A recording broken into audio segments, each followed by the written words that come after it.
Hello viewers, আসসালামু আলাইকুম। সবাই কেমন আছেন? আশা করি সবাই ভালো আছেন। আমাদের চ্যানেলে অসংখ্য গল্প আপলোড হয়, সেই জন্য আজকে আবার একটি গল্প নিয়ে চলে আসলাম আপনাদের মাঝে। এখন গল্পটির নাম হলো আমরা কেন গদখালি আসলাম ঘুরতে।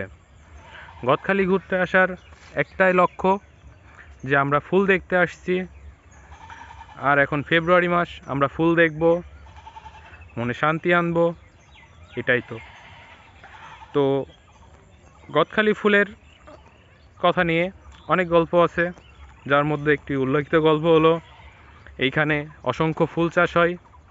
যা এখানে ফুল চাষ হয়ে দেশের অনেক জায়গায় যায়, বাংলাদেশ থেকে অনেক দেশে আমদানি করা হয়। এই জন্য ফুলের দিক থেকে অনেক রেমিডেন্স আসে।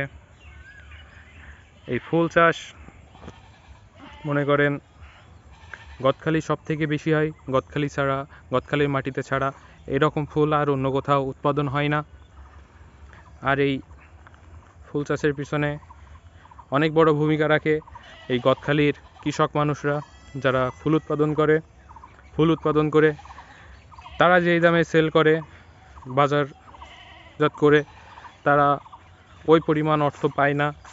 পাইকাররা যারা এটা নিয়ে ব্যবসা করে, ধরেন যারা বাইরে পাঠায় এই ফুলগুলা, তারা ব্যবসা করে। আর যারা কৃষক আছে তারা সেই পরিমাণ অর্থ পাচ্ছে না। আর এটার মূল কারণ হচ্ছে এইখানকার সিন্ডিকেট।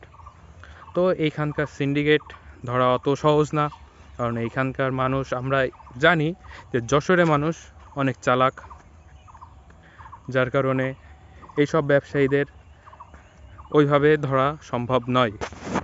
আর এটার একটাই কারণ যে তারা এই ব্যবসা অনেক দিন যাবৎ করে আসতেছে, অনেক সিন্ডিকেট হইছে, নষ্ট হইছে, আবার নতুন করে হইছে। যেমন ধরেন এখন আওয়ামী লীগ সরকার দেশে নাই, আওয়ামী লীগ সরকার থাকাকালীন এখানে অনেক সিন্ডিকেট ছিল, যাদের সিন্ডিকেটটা এখন বর্তমানে নাই। এখন আছে কাদের?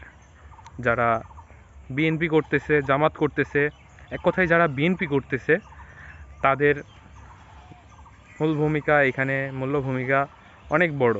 তারা এখানে সিন্ডিকেট করছে এখন। তো এই সিন্ডিকেট সারা জীবন চলে যাবেই। আর এইভাবেই মনে করেন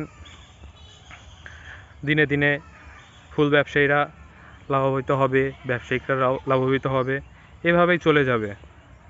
আশা করি ভিডিওটি সবার ভালো লাগছে। আজকের ভিডিওটি এই পর্যন্তই।